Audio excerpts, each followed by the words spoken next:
God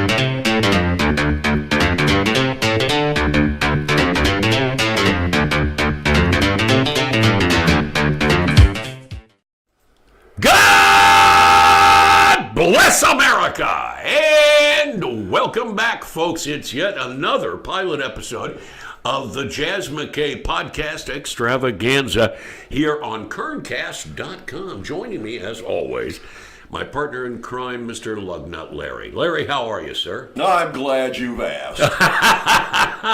I'm not worth a damn. I'm fit to be tied, but, you know. But we don't want to get pull through. As long as Stormy Daniels isn't tying you up. No, you have to pay extra for that. Did you hear that her husband is leaving her? No.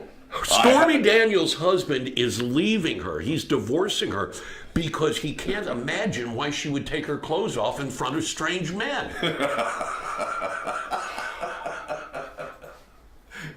She's a porn star, you idiot. What has she been telling you she does nights? Down at the 7-Eleven, I work as a cashier. Hey, listen, the question of the day is, why haven't we heard from ISIS lately? Yes, why haven't we heard anything from ISIS lately? Could it possibly be that they lost their funding since Obama left office? Could be. Could it possibly be? Hey, listen, I thought we'd start off today with... I like the way you started off with that. Yeah, that's actually a question that has been pondered for days. Yeah, at least minutes. Well, did you see this? This has got very little coverage in the schnews, but from the newspaper that shall remain nameless comes this. An elderly homeowner allegedly shot Joshua Zoria, 22, during a residential burglary in Northeast Bakersfield according to, a Bakersfield Police Department news release. Zoria was found wandering down the street with a gunshot wound on Mount Vernon Avenue by police officers who were responding to a shots fired call, right? And so they get there and they see this guy stumbling down the street. They determined that his injuries were sustained during a residential burglary of an elderly Bakersfield man's home. Wow! Did they take fingerprints? And they get an 8x10 the shot was actually the shot from the homeowner. Officers interviewed, then released the homeowner. Although the investigation, they say, still continues. So a big slice of raisin pie to whoever the homeowner was, taking the law into his own hands, because after all, when you need the cops in seconds, they're 20, 30 minutes away. Absolutely. So anyway, Zoria was transported to probably KMC, it doesn't say here, with non-life-threatening injuries, and was booked for burglary and gang-related charges and a parole violation. He wasn't supposed... Apparently, it's against his parole to break into an old man's home. That is so unusual in California. It's actually a parole violation to commit a crime. Yeah, it's no longer a misdemeanor. They don't get a ticket for it. Did you hear about this Ohio Democrat? You're going to love this story. It's in my stack of stuff, folks. All right. This guy I've never heard of before. His name is Tim Ryan. He's a congressman from Ohio. He wants to run for president. Now, that's not the unusual thing. Mr. Ryan's record isn't all that impressive, but he's been a congressman since 2002 in a blue-collar district in Youngstown. Now, as we all know, the Democrat Party has pretty much just turned their backs on the Rust Belt. And a lot of people are saying this is why Trump won the election, because the Democrats are focusing more on communism and Black Lives Matter and all of these other these radical groups. Yeah, we need more sanctuary cities and blah, blah, blah. Yeah. Well, this guy actually is the only Democrat who's representing a blue-collar district in the Midwest, or the Rust Belt, as we refer to it. Yeah. Anyway, he's announced that he intends to run for president. Tim Ryan, write that name down, folks. Now, you understand, guys, that how do I put this? You know what a pitch is, okay? You not a baseball pitch, guys, but a pitch to... Like a sales pitch. A sales pitch, exactly. Right. To consumers, to customers. Right. For instance, I think we could easily say that Lifetime Network's pitch is to middle-aged women, correct? Mm-hmm. Yeah. Right? Yeah. ESPN's pitch is to middle-aged men. the Republican Party, let's face it, the Republican Party they pitch themselves to the voters in these industrial areas, people who have lost their jobs, and can't see it. Somebody who's lost, people who have lost their jobs. I've got 5 of them. Yeah. So I've lost my job. Well, I didn't actually lose. I want to clarify something. A little. Can I have a sidebar, please, Judge Ito? Sidebar. Yes. I didn't actually lose my job. I mean, I know where it is. It's just that now when I go there, there's another guy doing it. So yeah. I see that guy. You see that guy every day, doesn't he? He's a nice guy. The Republican Party under President Trump pitches itself to Rust Belt workers who have been out of a job thanks to the impacts of trade. And now the Democrats also have a pitch, and Tim Ryan's pitch is this. When asked who he's pitching his candidacy toward, he said the yoga vote. The yoga vote. He said, I won't be running a stereotypical working class persona campaign. Instead, I believe the path to the White House runs through the yoga vote. What? The yoga. What is a yoga vote? The group Yoga Votes. One Body United for Change is their slogan. Puts the total number of people in the United States who do yoga at over 20 million people, right? And so Tim Ryan has decided this is how bad it's getting for Democrats. Well, I think we can get all the yoga voters. There's actually a group called Yoga Votes. And I guess what is yoga anyways? I don't know. Is it meditation thing? Are you doing it right there? I don't know. Was it Om? Was it Om? Om. Om.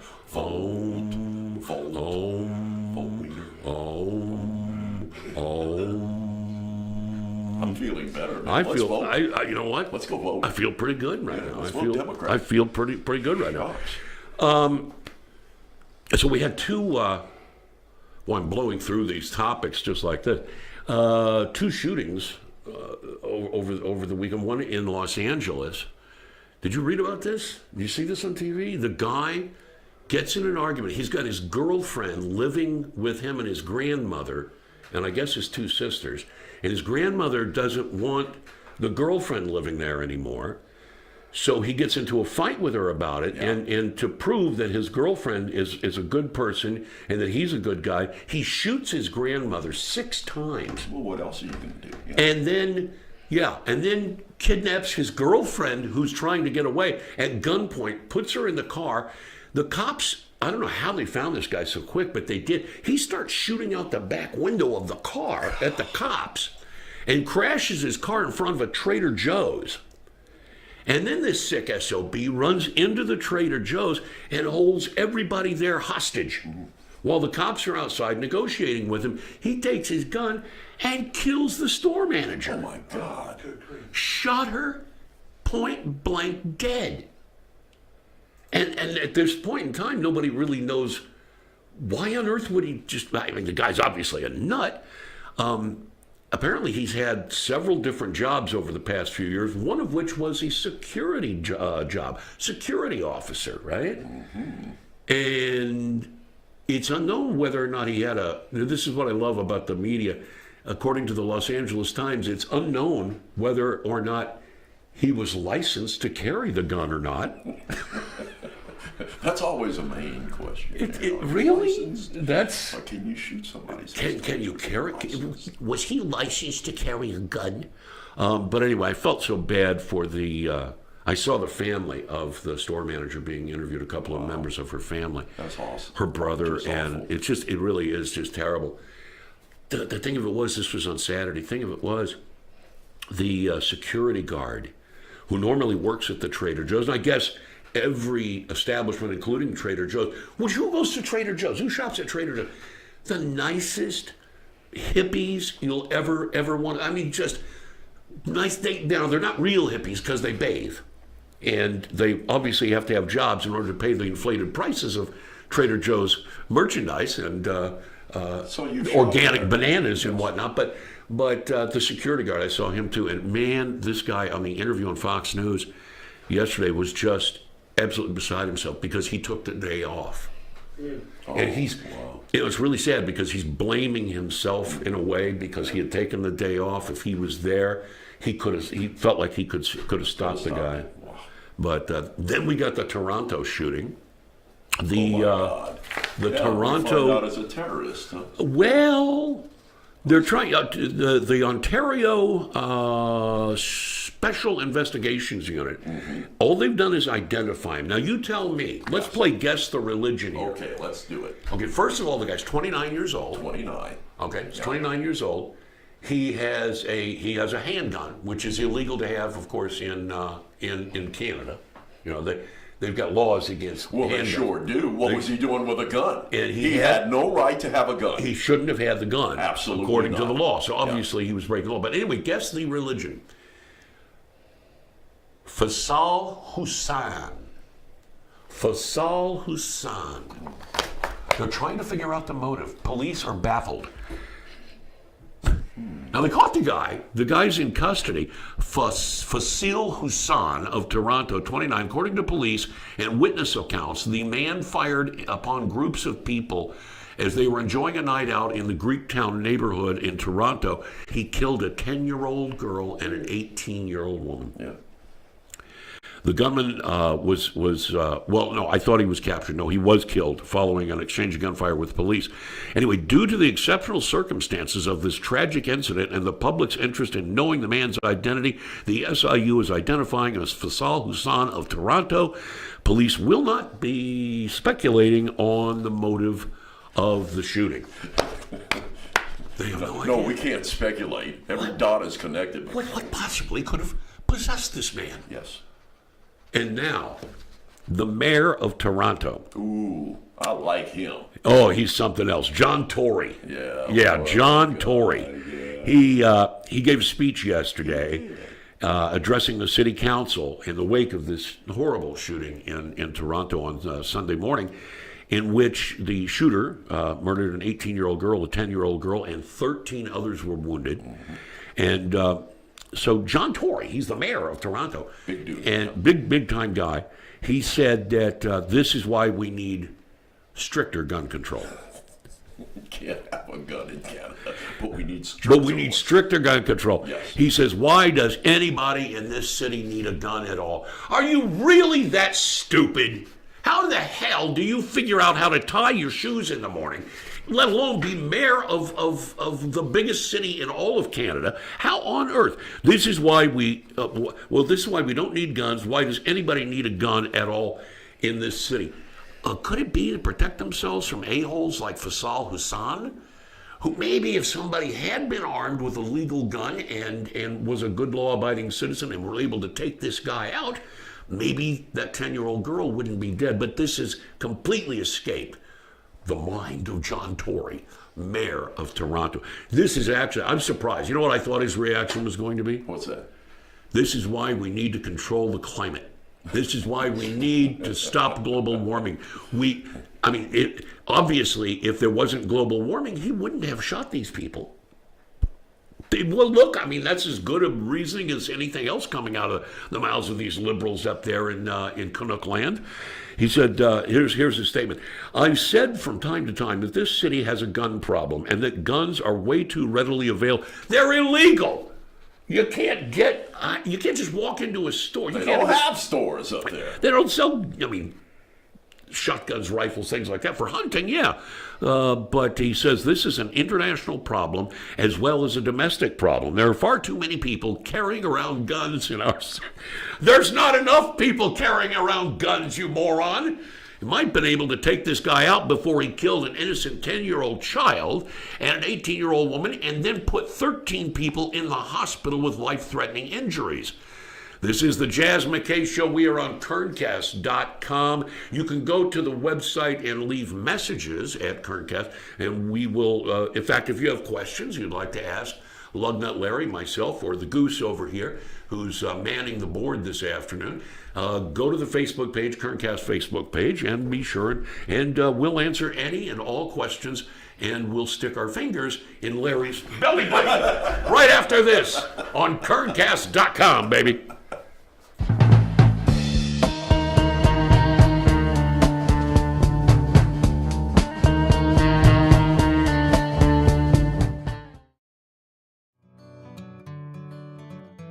home is perfect.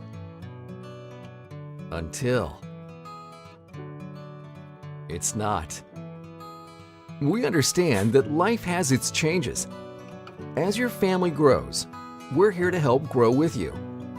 Because taking care of your family is important to you and important to us. Your story starts here with Cornerstone Mortgage. Patriot Bail Bonds has the best customer service in Bakersfield. Patriot has more 5-star ratings than any bail company in Kern County. Plus, we're fast and affordable. If you run into the law, make Patriot Bail Bonds your first call. That's right, one call, that's all. If you're in jail, call Patriot Bail.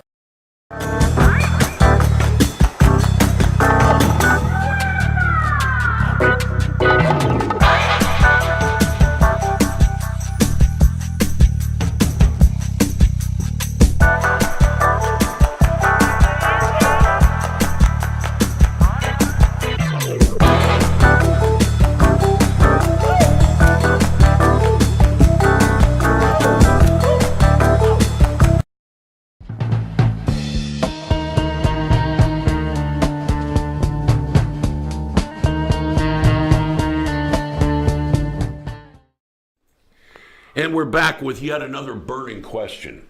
It hurts. It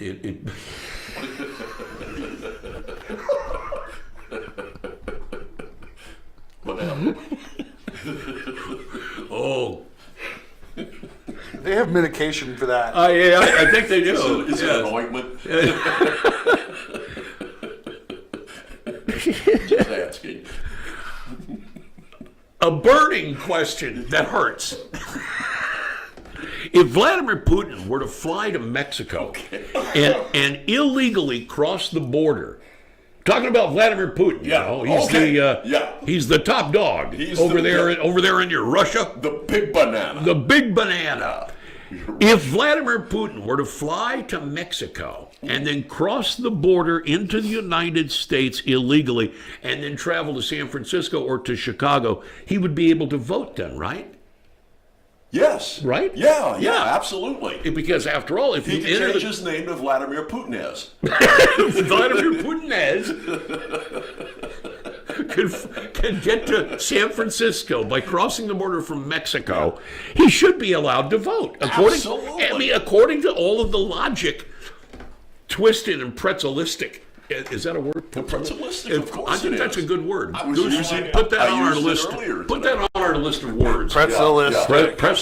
Pretzelistic. I'm sending it to Webster's right now. I mean, with the pretzelistic logic coming from the Democrat Party, I think that they would have to agree that Vladimir Putin should be allowed to vote if he crosses the border illegally from Mexico and ends up in San Francisco. I think the San Francisco, the folks up there would want him to vote. And defecate in the street. Well, who doesn't want to go to San Francisco and defecate? Man, I was On the planning street. a trip recently to San just to Francisco do that. just to go urinate and defecate in the streets. Well, yeah. Because Can then I I go? felt like I would be embraced Oh, yeah. by the left. You know, if I did that. Now we've gotten some of the latest news report was that the woman, the manager of the Trader Joe's in Los Angeles that was killed was actually killed in crossfire. Is that right, Goose? Mm-hmm. That this guy was, man, he must have had a ton of ammo. Yeah. To be, you know, how's that 10-round magazine thing working out for you? Up there in your Canada. Well, no, I'm talking about Trader Joe's Oh, in Los right, Angeles. The Trader 10-round Joe's, magazine rule that we have, you can't have a firearm with more than 10 rounds, which Did would he be break the actually law? 10 and 1, so it'd be 11. Did he break the law? Did he break the law by getting? We have got to get those 10-round magazines off the streets. Absolutely. I'm telling you, folks. What else do we have? We have any other comments from our faithful viewers on the Facebook page, Goes? Well, why don't I turn my microphone on? That That always helps. yeah. You are I could do an interview with Channel 17, but I can't remember to turn my own microphone on. I think we were talking about the thing in Toronto, and there was last year was a van used to kill a dozen people in the streets there. Right. Time to ban all rental vans. Yeah, it's time for the mayor of Toronto to step up, and that's right. There was a rental van. They ran over a bunch of folks, right? Wasn't that the one I'm thinking of, story I'm thinking of? Yeah. So it's time to ban rental vans using the same logic that John Tory uses, the mayor of Toronto. And we would also like to remind everyone of how did you feel, Goose and Larry both, how did you feel when you heard that Donald Trump responded to, what's his name, Hassan Rouhani or Rouhani? Yeah, the guy. Rouhani. Rouhani was Is his the way name up in Iran, yeah. And over there in your Iran. Yeah. And because I mispronounced it. he tweets out something like, "Do not mess with the tiger's tail," or something like, Yeah. "Don't be playing with tiger's tail. We turn around and bite you, America." And so Trump shoots back, "Never, ever, ever threaten the United States again, or you will suffer the consequences the likes very few throughout history have ever suffered before." I'm seeing this online, was it Sunday? And I'm going, yeah, right on! We need somebody that, instead of apologizing for America or sending pallets full of cash to the mullahs, to stand up against the Iranian tough guy, Rouhani. Iran is coming around big time. As a matter of fact, a lot of the ladies don't have to wear the burqas anymore. It is changing over there big time, but you'd never know it because our news propaganda doesn't share any of this. They're not going to let us know. With us. Well, have you ever seen those pictures from the night of Iran in the 1970s? Yeah, they were 60s and 70s. It's coming back around. The gals wearing miniskirts in Tehran. Mm-hmm. 1968, I saw these pictures, 68, 69, early 70s, Yeah. of what life was like in those days over in Tehran. Really westernized. It really was. And then, of course, Jimmy Carter came along Yeah. and ousted the Shah, and we ended up with the lead state sponsor of terrorism. But getting back to the tweet by Trump, how did you feel when he typed it all in caps too? I noticed that. Yeah, which it was he's yelling. doing it on a phone, and when you've got your phone and you're having to go, you have to change because each letter has to be changed right to a cap. So You can put on caps lock. you can put it on caps Yeah. lock? Well, not on my cheap little phone here. Yeah. But anyway, I thought the caps were great, and he said, we're no longer a country. Is his second tweet. We are no longer a country that will stand for your demented words of violence and death. Be cautious. Now, I thought that was great. Now, the what's his name? General Golem Hassan. Is everybody named Hassan over there? Golem Hassan Grappenferger, the chief of the paramilitary Revolutionary Guard, said this. He said that Trump would never dare attack Iran. No. The general added that Trump's tweet amounts to nothing more than psychological warfare, adding, "We will never abandon our revolutionary beliefs. You will die, American pig dog." Okay, so that's, what, Saturday or Sunday when he sent that tweet out? I think it was Saturday. And he sends that tweet out. And now, because they are so freaking desperate, the left in this country are demanding Donald Trump's Twitter account be suspended for threatening violence against a peaceful people. They lodged a complaint. They have. A number of them. Listen to this. Here's one. At twitter.com. You will need to flag this statement. It is a violent threat and against your terms of service. That's from a group called the Justice Democrats. Mm-hmm. You can tell which side of the Democrat fence these guys lean on. And far to the left. And how much justice they believe in. Well, how about this? You know who Stephanie Rule is, right? Yeah. She's MSNBC Chicky Poo, right? She's yeah. a little reporter out over there at MSNBC. She says, where does Donald Trump's tweet land in the universe of acceptable use of this platform? Bill Neely at NBC News says, I'm sure this tweet is violating Twitter's rules. As a regular citizen, try posting something like this about somebody and see what happens. Why, I suspect your account will be soon suspended, Mr. Trump. Twitter, are you listening? They're not concerned about Rouhani's threat against us. No. They're concerned about Donald Trump talking tough. Is this, and I have to ask this, is this all you freaking liberal Democrats have? Is that it? Is that it? Because we've got a president who actually stands up to these thugs, actually puts his finger in their face and says, "Don't mess with us." That's all I've got.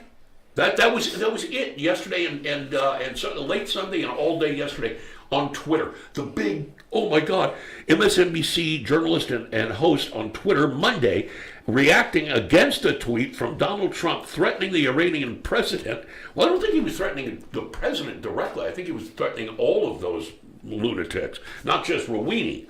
Late Sunday, Trump tweeted all caps, blah, blah, blah, blah, blah. Several liberals on the platform insisting that the tweet violates Twitter rules, which say that users, here's the rule, may not make specific threats of violence or wish for serious physical harm or death or disease to any individual or group. You know what? Screw that.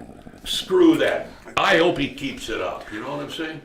I'd like to take people back to a time before Twitter, before Facebook. Yeah. Maybe even before cell phones, when a little guy in Libya was rattling sabers and telling us that we were going to go to eternal damnation. And I think a guy then by the name of President Ronald Reagan. I think Reagan sent a plane over there and accidentally dropped a few bombs on his house. By this much. killed his kid. Yeah. I think, right? Yeah, Killed daughter. one of his daughters, right? That's what I thought. And boy, we didn't hear from him again. No. I don't think we ever heard from him again. What was it again, too, by the way? Oh, that's right. That's right, because the planes were coming out of England, Great Britain, our base in Great Britain, and France. Remember this? France wouldn't let them fly over French airspace, so they had to go around France. And if you recall, the only other bomb besides the one that hit the Gaddafi's palace, the only other bomb hit, of all things, the French embassy. Miss. It was a wide miss. Must have been outside. Oops. Maybe if our pilots and crew had been able to fly through French airspace, they wouldn't have been so tired by the time they got to Libya. Well, no, look, they'll say, I do get a kick out of the left on MSNBC or Fox whenever they're talking about president. No longer is George Bush Hitler. No, now Trump is Hitler. Oh, yeah. But for the longest time, I remember how much they hated Reagan. See, I'm old enough at 60, almost 60 years of age, boys and girls. I remember, actually, when Reagan was president, and they hated Reagan. Mm-hmm. They just absolutely hated and despised Ronald Reagan. Now, all of a sudden, the left is embracing Reagan and saying, well, Donald Trump is no Ronald Reagan, that's for sure. No, he's not. He's Donald Trump. And there never will be another Ronald Reagan, like I hope there never will be another Obama. Speaking of which, what is Barack up to these days, Larry? Where did I see that He guy was at? talking some smacks. Oh, yeah. It was back in his hometown over there in your Africa. In your Kenya. In your Kenya, Yeah, yeah. in your Kenya. Yeah. He was over there. Let's take a listen to a little speech that former President Obama gave in Kenya over the weekend. And the fact that because she knew where she came from, and because she understood her story, and how it connected to the past and how it connected to the other young people in this community who maybe hadn't had as much opportunity as we had or had been quite as lucky, it was out of that spirit that the wonderful facility that we see today has been built. So I tell you that story because I could not be prouder of what my sister has accomplished. And I think it makes all of us who are Obamas or claim to be Obamas extraordinarily proud. Now, 3 years ago, I visited Kenya as the first sitting American president to come from Kenya. Wait a minute. I thought he was from Hawaii. I thought he was from Hawaii. Wait a minute. Is Barack Hussein Obama, is he a truther? It would be. I swear to you, that's the first freaking time that man has ever told the truth in his life. I agree. I am the first president ever from Kenya. Yep. Wow. He doesn't know where he's from. Wow. And the 57 states are 57 Islam states. That's right. That's right. A lot of people didn't know that at the time. Does anybody watch The View? Do you watch The View, Larry? Oh, man, I never do, Jazz. Here's my deal, right? On The View and programs like it, I avoid The View like I avoid canker sores. All right? I mean, who on earth... Who are the people in the audience, too? That applaud and laugh at this stuff. Scream and howl and hoot. What do they do? What do they do? Do they have to? Do they check their voter registration before they let them into the studio? I don't even think they check anything. Hey, what's your IQ? 6? Come on in. Come on in, yeah, moron. We need you. Well, so anyway, Whoopi Goldberg, Judge Jeanine, who doesn't love Judge Jeanine? She tells it like it is. Gotta love her. Yeah. By the way, where is she? She's from. Her family is from the Middle East, yes, right? Yep. She is a Middle Easterner, an Arab. And well, Whoopi, well, I'll tell you what, we have a little report that we're going to play for you, but let's go to a commercial break first, so we'll have more time on the other side of this. And Goose has got a clip that he wants to play for us, and we'll talk about Whoopi Goldberg being accused of spitting on Judge Jeanine, and also attacking her backstage, and calling her a sand N-word. No, I'm not going to say it. A sand N-word. I guess it's a Whoopi can say it. Whoopi can say it. Yeah. But you and I can't. Oh, hell no. Goose, Goose, you can't say it either. Can you say it, Goose? I choose not to. Yeah. We'll be right back with that and much, much more right here on the Jazz McKay Podcast Extravaganza at Curvecast.com.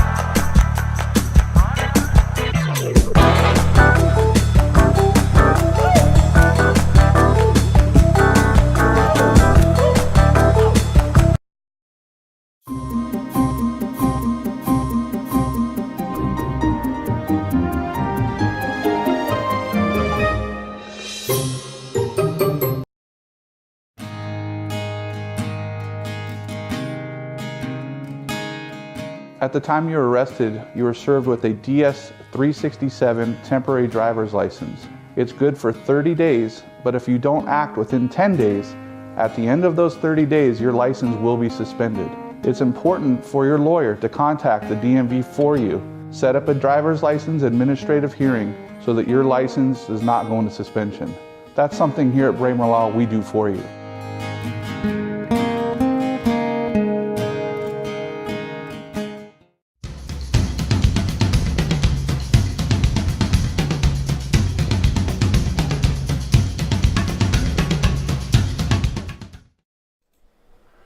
Welcome back. This is the Jazz McKay Podcast Extravaganza. Is this really a podcast? What is the definition, Goose, of an actual podcast? Because we're actually an internet television program here. Yeah, at least that's what I call it. We do a television show through internet streaming. Right. That's the technical term, what I call it.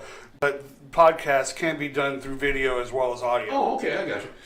So that I was just commenting to Larry here about, isn't this great? I mean, we've been in radio all of our lives. We have faces for radio.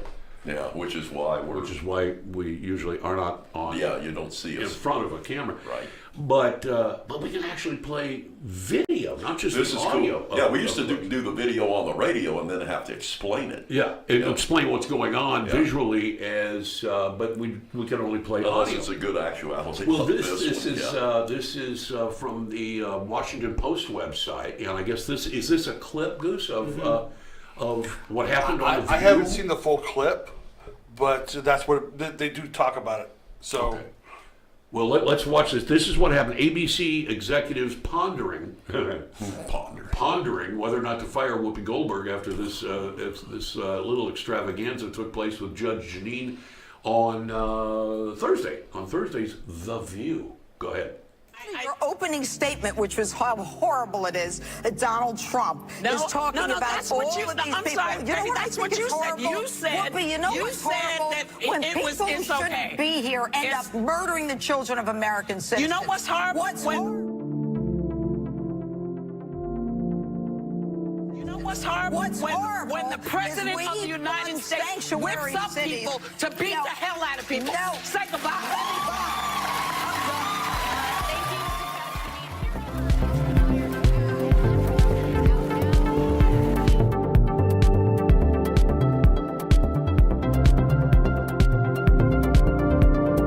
I left the stage going downstairs, and I saw her, and I had to walk by her, and I said, Whoopi, I fought for victims my whole life, something like that. She said, blank you. F you, F you. And I said, Whoopi, did you just say F you? I mean, she was right here. And then she said, get the F out of this building. Judge. Nobody is. Oh, yeah. Did you just point at me? Yes. Listen, I don't have Trump derangement. Let me tell you what I have. Okay. I have I'm tired of people starting a conversation with Mexicans or liars and rapists. I'm tired of people starting a conversation about... Now, seriously. Yes. Seriously. That was just a little bit of what happened. I've seen, that's actually the first time I saw that clip. Mm-hmm. I've seen, apparently it went on a lot longer or earlier than that. There was so much just hatred. I mean, and Joey Behar, did she get involved? I don't think. Joey Behar? She might have said a word, but it wasn't a whole lot, yeah. It was all No, Whoopi. it was all Whoopi. It looked like there were a couple of women who wanted to Run away. hide. Yeah. Hi. Yeah. Now, Judge Jeanine says that she was thrown off the show right then and there, which again, this is a classic example of the in-depth, the deep tolerance of the left in America today. She would not let the judge say a word. Not at all. And the judge was there to promote a book, which she never got to do. She never got to do, and she was invited on the show. Right. Now, Larry, you and I have been doing this, and Goose, between the three of us, we must have close to 70 some odd years, 80 years in radio, or more, actually. Larry and I both, way more than that. We're talking about 100 years, because Larry and I have been both in it for over 40. Yeah. I know you've been in it forever. Well, not forever. About 2007. Okay, well, when was the last time you saw, because Marty Pay says hi, by the way. Oh, cool. When was the last time you were producing a radio show or hosting a show or whatever, and you invite a guest on, and then you yell and scream and ridicule them and throw them off your show? Because I've never done that before, and I'm supposed to be the intolerant one, right? Jazz McKay, intolerant, bigot, racist, and homophobe. You don't do that. Nope, never. That is the best example of the lack of tolerance, the lack of. I mean, Whoopi just showed us what the Democrat Party, the fascists of the Democrat Party, are all about nowadays. They'll invite you to come on their programs just to yell, scream, and ridicule you, and then throw you off. Get out of here! Get out of here! Get the F out of here! After they went to a commercial break, it got even worse, according to Judge Jean. She said that Whoopi followed her out or off the stage, screaming, get the F out of here, get the F out of here, F you, you effing sand N-word. Mm-hmm. Where's Roseanne again?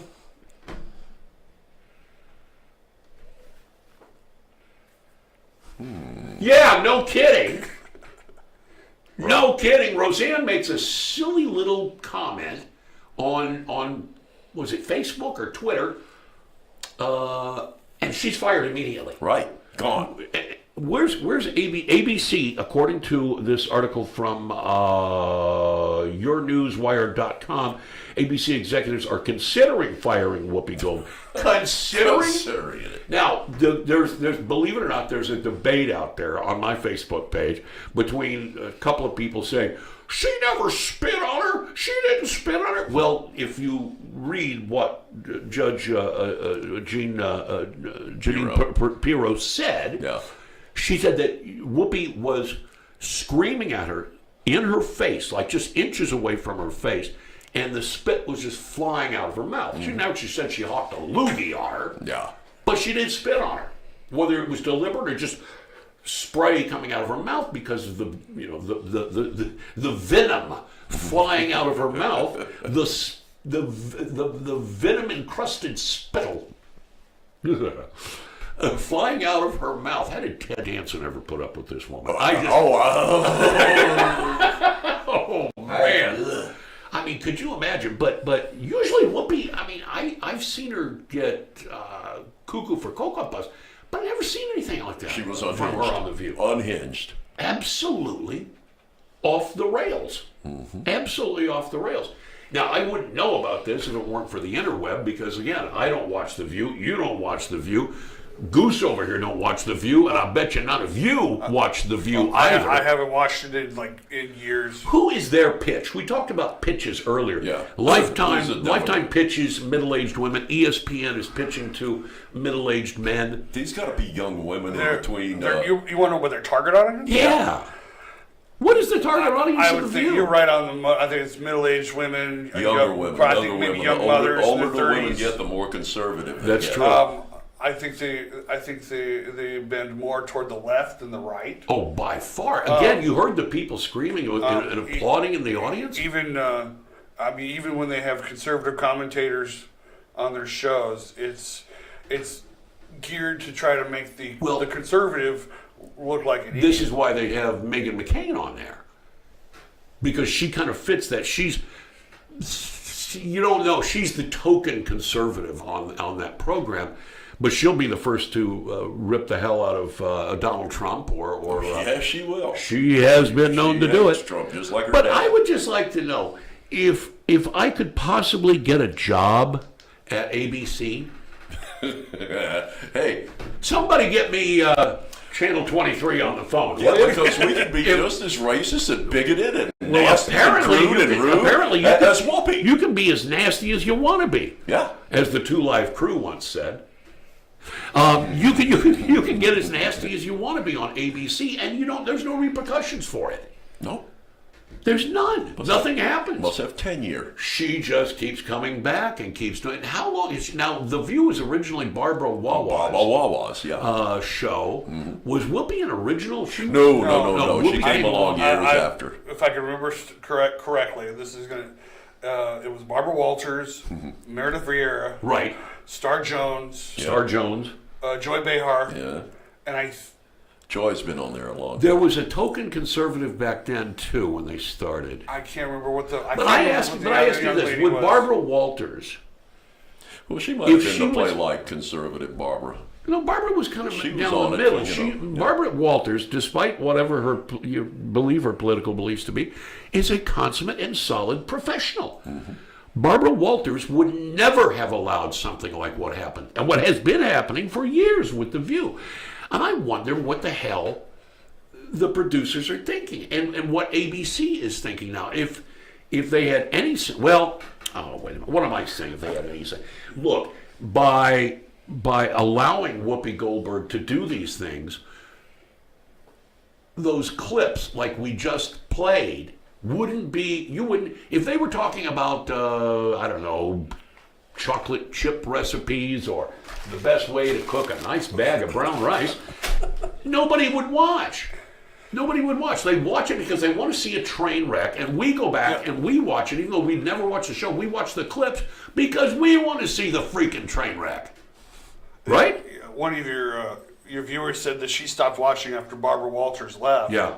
And I think that was a key, because I think Barbara Walters was the, what do you call it? Not the the referee. She was the one that would kind of keep the peace if things got out of hand. Well, as I recall, it was her show. Yeah. I mean, she was her concept. That was her baby. Putting these 5 women on at the same time and from different backgrounds, different races and It whatnot. wasn't all that political when it first It really, started. I don't recall it being that way. No. It has morphed into It this really big has. fest, yes. I believe it got political when they brought Rosie O'Donnell on. Yeah, that's right. and, Where it did. and that's when the train wreck started to happen. That's right. And how did Rosie leave the show? Because I don't remember. How do you remember I Rosie don't remember. leaving I'm the sure show? it was something she Was said. she fired or did she?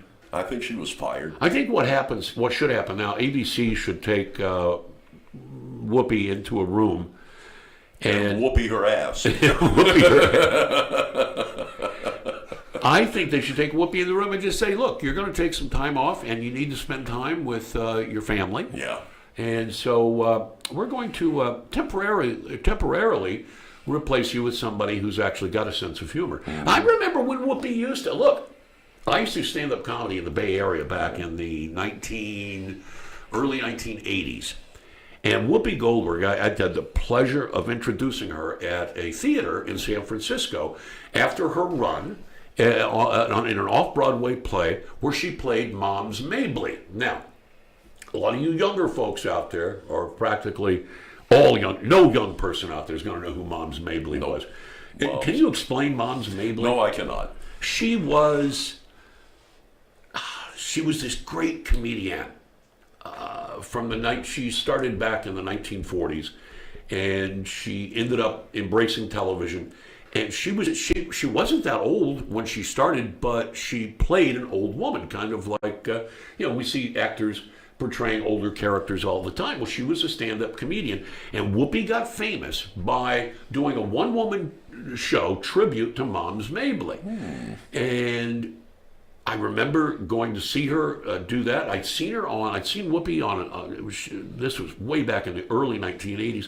I saw her on a TV program on the USA Network back when it was worth a damn, called Night Flight. It was a TV show every Friday and Saturday night, all night long, called Night Flight, and they would show clips from stand-up comedy. This is before Comedy Central, the Comedy Channel, the Laugh Channel, all those other cable channels came along. But they played a lot of stand-up comedy, and they played some clips from Whoopi Goldberg live in San Francisco. I was doing stand-up at the time in San Jose and venturing up to the Bay Area to do stand-up for a while, and was getting these MC shows and getting these MC gigs, Master of Ceremony things, where I would come in and do 5 minutes or 10 and then introduce the comedian that was the second act or the opening act, as it were, and then come back out and do another 5 minutes while people went to take a leak. Yeah, that's what they did. That's what the MC's. Well, that's what the MC's job is, to come out there and give a little space of time between the middle act and the headliner. Yeah. And Whoopi was the headliner. I had I did a show with Ellen DeGeneres as well, and these were great people back. They were really funny. Whoopi was hysterical. Back in the day, she was. Yes. She wasn't trying to be an activist. She did insert little political comments every so often, but mainly what Whoopi she was a character comedian. She would get into a character. She did a Valley Girl bit that was hysterically funny. She did a lot of really good characters, and she could really she was a good actress. In the movies she did, what's some of the movies? Sister Act. Sister Act. That's it. Yeah. She was terrific in that. Yeah, one of my favorite movies she did, aside from Ghost, was Fatal Beauty. Yeah. Fatal Beauty was, I think, one of her best films. Oh, yeah. I remember that. Fatal Beauty. I don't know what's happening. She's gotten old and cranky. Is that what happens to them? The older they get, the nuttier they get. McCain is one. McCain as well. He's we all know about John McKay, but we're not going to get into that right now. Let's not. I don't know, though. ABC, if this is not a reason to fire this woman. Well, look at Kimmel. Kimmel's gone total, bat guano crazy. Guano crazy, but he was bat guano crazy before, just in a different vein. I mean, you watch Kimmel on the Man Show, or listen to him on KROQ back in the days in Los Angeles. Totally different guy, man's man, tough guy, all this kind of thing. And now he's a big wimp. Yeah, now he's a big crybaby wimp. But do you think this is doing anything, Larry, let's start with you. Do you think this is driving people away from the left, or do you think people like Whoopi Goldberg are bringing people in? No. The impression they give you with the crowd going, yeah. Well, that's the impression they want you to see because perception is reality, Jazz. Right. I don't think that the left is gaining anybody. You see the popularity of hashtag walk away. You see what the black race is doing. They're walking away from the Democratic Party en masse these days. Now, if we could get the legal Hispanics to walk away en masse from the Democratic Party, maybe we could shut these damn people up. The workers walk away. Yes. The workers walked away and voted for Trump. Mm-hmm. The workers changed their party affiliations and voted for Trump. Well, look and at now they're California. voting for Republicans. But then you've got Republicans, like this one guy I read about today. I don't know what his name, I can't recall his name.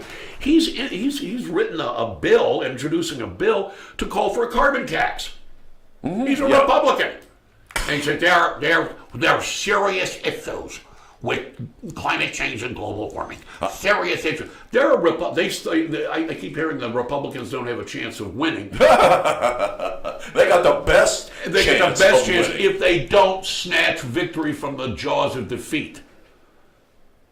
Is that the right way of saying that? Snatch defeat from the jaws of victory. Well, it's one of the two. Yeah, but you know what he's doing. You know what I'm talking about. We had one other topic we wanted to get to. We're running out of time, but I wanted to get to this. Fake hate. I mean, God. When I was on radio, I used to keep a list. Remember my master list of hate hoaxes? Yeah. We had this list. That must have been 150, just within the last year or so. Must have been easily 100, 150 names and stories on that list. But the latest comes from Texas. A Texas steakhouse server who claimed that a customer left him a racially motivated note on the receipt made up the entire incident. Here's what happened. Saltgrass Steakhouse and server Kahil Seville posted a photo of a receipt to his Facebook account. On the receipt is written, "We don't tip terrorists." Oh. And he posted on Facebook and says, look what this, they didn't leave me a tip. It was a $108 tab. And he didn't leave a tip. Wow. And he got pissed. Yeah. So he writes, "We don't tip terrorists," and goes to his boss and says, look. He wrote it on there. He wrote it on there. Here's what happened. Check this out. Cavill claimed that the receipt, which showed the customer gave no tip on a bill of $108.73, was proof that racism and hatred still exists in the USA in the USA Today article. He got it went so big. The restaurant then called the customer and said, "You are not ever allowed to come into this restaurant." Spittle was flying through the phone. "You are not ever allowed ever to come into our restaurant ever again. You understand?" Well, then they did a little internal investigation and come to find out the employee wrote the note. Here's their statement from the CEO of Saltgrass Steakhouse in Texas. "After further investigation, we have learned that our employee fabricated the whole story. The customer has been contacted and we begged them to please come back and we'll pay for your meal. Please come back. Racism of any form is intolerable and will always be acted upon swiftly should it occur in any of our establishments. Falsely accusing someone of racism is equally disturbing." Well, in an interview with the Odessa American, that's the newspaper down there in Midland, Odessa, Cavill admitted that he fabricated the whole story. He said, I'm very very sorry.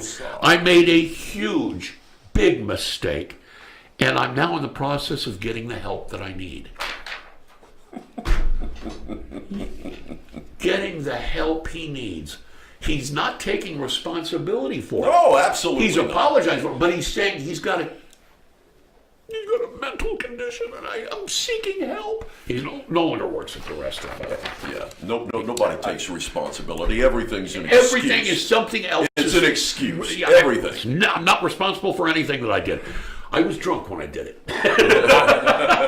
But I'm admitting I did it. I would bring in me and 15 of my friends and make him serve all of us. All of us. All of us.